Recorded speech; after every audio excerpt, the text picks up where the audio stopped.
यार दोस्तों, स्वागत है आप सभी का एक बार फिर से हमारे YouTube चैनल पे, जहां हम बात करते हैं शेयर बाजार की हर उस खबर की जो आपके पैसे और निवेश से जुड़ी होती है। और आज का वीडियो है एक ऐसे SME IPO के बारे में जो हाल ही में चर्चा का विषय बना हुआ है। निकिता पेपर्स लिमिटेड IPO के बारे में हम बात करने वाले हैं। क्या आपको इसमें पैसे निवेश करना चाहिए? क्या यह कंपनी लिस्टिंग गेन दे सकती है या लॉन्ग टर्म के लिए वैल्यू क्रिएट कर सकती है?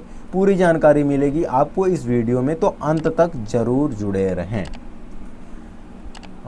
चलिए शुरुआत करते हैं निकिता पेपर लिमिटेड के बिजनेस मॉडल से। निकिता पेपर लिमिटेड की स्थापना 1992 में हुई थी। यह कंपनी उत्तर प्रदेश के शामली जिले में स्थित है और मुख्य रूप से क्राफ्ट पेपर का निर्माण करती है। अब आप सोच रहे होंगे कि क्राफ्ट पेपर क्या होता है। दरअसल यह वही पेपर है जिसका उपयोग हम carton, box, packaging, e-commerce, shipment और इंडस्ट्रियल रैपिंग जैसे कामों में लेते हैं।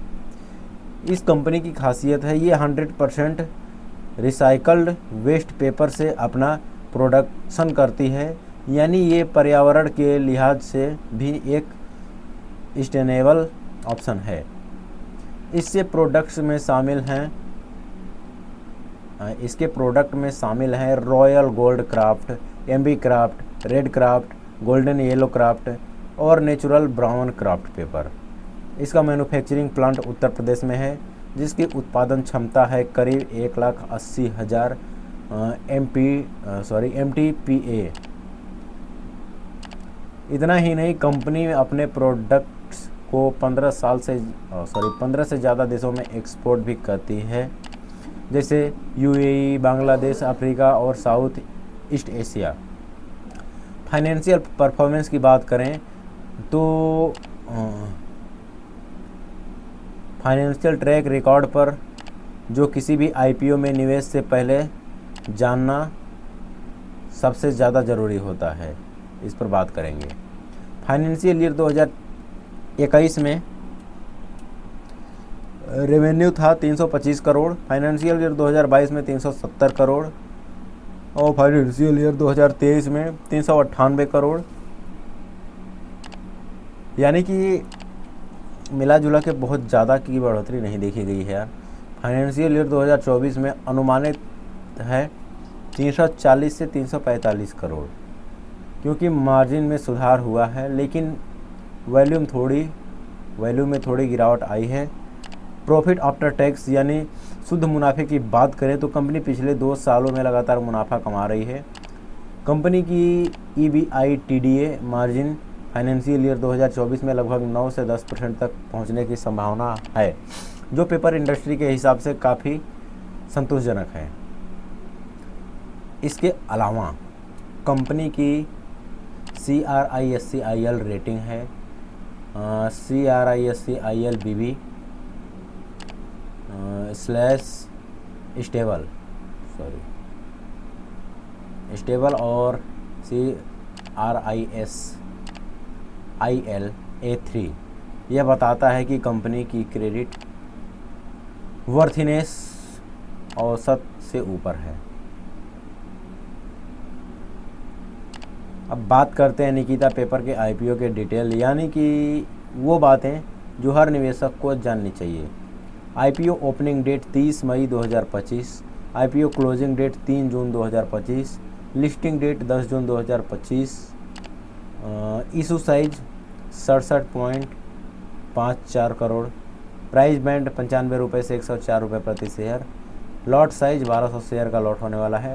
न्यूनतम निवेश 1,24,800 रुपये है। 1200 का लॉट होने वाला है भाई, और इसमें मिनिमम इन्वेस्टमेंट 1,14,000 रुपये है।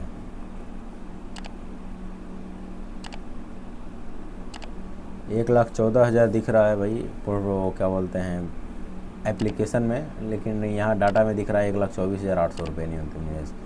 तो एक बार फिर से हम इसमें नज़र डालेंगे। IPO की ओपनिंग डेट है 30 मई 2025, IPO क्लोज होगा 3 जून 2025 को, यानी कि 30 मई से 3 जून तक बेटिंग लगा सकते हैं आप इसमें।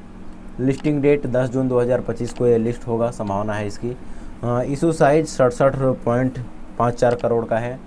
प्राइस बैंड की बात करें तो 95 रुपये से 104 रुपये तक होने वाला है शेयर प्रति। लॉट साइज़ की बात करें तो 1200 शेयर का लॉट होने वाला है, जो कि काफ़ी बड़ा लॉट है, छोटे इन्वेस्टर के लिए ये नहीं है। यह एक SME IPO है और इसका लिस्टिंग BSE SME प्लेटफॉर्म पर होगा। कंपनी की ताकतें, तो चलिए बात करते हैं निकिता पेपर लिमिटेड की मुख्य ताकतों की। स्ट्रॉन्ग R&D और sustainable recycling based model. Bharat में ई-कॉमर्स और पैकेजिंग की बढ़ती मांग। विदेशों में भी मजबूत export network. Stable operating margin. अनुभवी मैनेजमेंट टीम और लगभग 30 सालों का अनुभव, यानी लॉन्ग टर्म ग्रोथ के लिए एक मजबूत आधार है। अब बात करते हैं उन बातों की जो हर निवेशक को ध्यान में रखनी चाहिए, यानी कि संभावित जोखिम। जोखिम भी तो जानना ज़रूरी है ना, सिर्फ अच्छाइयाँ जानना तो ज़रूरी नहीं है, क्योंकि आजकल की दुनिया में इंसान सिर्फ इंसानों की बुराई जानना चाहता है, किसी भी इंसान की अच्छाई नहीं जानना चाहता। लेकिन भाई ऐसे मामलों में कि जो जहाँ पे आप पैसे लगा रहे हैं उनकी अच्छाई और बुराई दोनों जाननी पड़ती है। ऐसा नहीं कि सिर्फ अच्छाई जान लो तो काम हो जाएगा या फिर सिर्फ बुराई जान लो तो काम हो जाएगा, ना ना भैया, ये इंसान नहीं है, ये एक बिजनेस है, तो इसको आपको समझना पड़ेगा। रॉ मटेरियल प्राइस जैसे वेस्ट पेपर की कीमतों में उतार चढ़ाव, ठीक है। SME IPO में लिक्विडिटी कम होती है, यानी लिस्टिंग के बाद खरीदार मिलना मुश्किल हो सकता है। एक ही इंडस्ट्री और जियोग्राफी पर high dependency. Company B2B sector में यानी मार्जिन पर दबाव बना रह सकता है। एक बार फिर से हम इसको दोहराना चाहेंगे, रॉ मटेरियल और प्राइस जैसे वेस्ट पेपर की कीमतों में उतार चढ़ाव ज़्यादा होता है, ये एक रिस्क का फैक्टर है। SME IPOs को खरीदने के बाद, यानी कि जब ये लिस्ट हो जाता है तो इसमें दूसरा ख़रीदार मिलना थोड़ा सा मुश्किल होता है, इसीलिए आप इसको जल्दी बेच करके चाहें कि मुनाफा कमा लें तो ये थोड़ा सा मुश्किल है। एक ही इंडस्ट्री और जियोग्राफी पर हाई डिपेंडेंसी। ये कंपनी एक ही इंडस्ट्री यानी कि एक ही सेक्टर में काम कर रही है और लगभग एक ही देश में इसका ज़्यादा माल सेल आउट होता है, ये थोड़ा सा रिस्क का फैक्टर है। कंपनी B2B सेक्टर में है, यानी मार्जिन पर दबाव बना रह सकता है। अब बात करते हैं GMP यानी ग्रे मार्केट प्रीमियम की। तो फिलहाल इस IPO का GMP लगभग 30 रुपये से 35 रुपये के बीच चल रहा है, यानी लिस्टिंग गेन की संभावना भी बनी हुई है। लेकिन दोस्तों याद रखिए GMP और आधिकारिक GMP गैर आधिकारिक है और कभी भी बदल सकता है। तो दोस्तों निकिता पेपर्स पर एक अच्छी खासी mid size paper manufacturing company है जो अब SME सेगमेंट में लिस्ट होने जा रही है। अगर आप एक ऐसे निवेशक हैं जो SME शेयरों में थोड़ा रिस्क लेकर लॉन्ग टर्म में अच्छा रिटर्न पाना चाहते हैं और आपको कंपनी का बिजनेस मॉडल समझ में आता है, तो आप इस IPO पर विचार कर सकते हैं। विचार कर सकते हैं, मैंने कहा। शॉर्ट टर्म लिस्टिंग गेन की संभावना भी है, लेकिन उसमें जोखिम भी उतना ही है। तो दोस्तों ये था हमारा पूरा विश्लेषण निकिता पेपर लिमिटेड IPO का। आपको ये वीडियो कैसा लगा? क्या आप इसमें निवेश करने जा रहे हैं? अपनी राय हमें नीचे कमेंट बॉक्स में ज़रूर बताएं। वीडियो आपको पसंद आई हो तो वीडियो को लाइक करके वीडियो को शेयर भी करें, ताकि जो भी पैसे इन्वेस्ट करना चाहते हैं वो एक बार इस वीडियो को देख करके समझ सकें। चैनल को सब्सक्राइब ज़रूर करें और बेल आइकन को भी ऑल पर सेलेक्ट कर लें, ताकि जब भी कोई ऐसी वीडियो आए तो आपके पास नोटिफिकेशन सबसे पहले पहुंच जाए। और लास्ट में जाते जाते मैं बता दूं कि भाई मेरे कहने पे, मेरे बताने पे आप जा कर के IPO में पैसे मत लगा देना।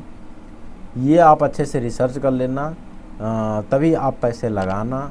जब आप सेटिस्फाइड हो जाओ तभी पैसे लगाना। मैं कोई सेबी रजिस्टर्ड फाइनेंशियल एडवाइज़र नहीं हूँ जो आपको फाइनेंस की टिप्स एंड ट्रिक्स दूंगा। सो आप अपने फाइनेंशियल एडवाइज़र से सलाह ज़रूर लें। अगर कोई फाइनेंशियल एडवाइज़र नहीं है तो आप अच्छे से रिसर्च करने के बाद ही इस IPO में पैसे लगा सकते हैं। ठीक है, तो चलिए मिलते हैं नेक्स्ट वीडियो में नेक्स्ट टॉपिक के साथ। तब तक के लिए आप लोग हमारे चैनल को सब्सक्राइब कर लीजिए।